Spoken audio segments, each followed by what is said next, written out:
कारण पाकडे सतत खोटारडेपणा करतायत।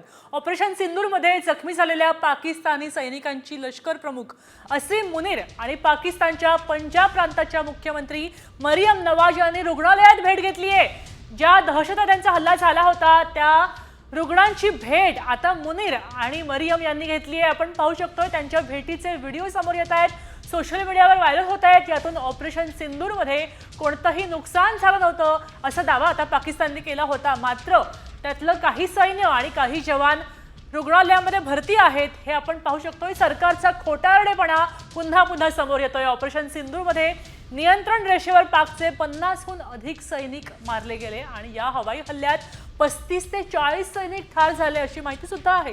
मात्र पाकिस्तान वारंवार ही वस्तुस्थिती लपवत आहे आणि भारतापर्यंत खऱ्या बातम्या येऊ देत नाहीये। त्यांच्या स्वतःच्या नागरिकांची सुद्धा फसवणूक पाकिस्तान यातून करतोय।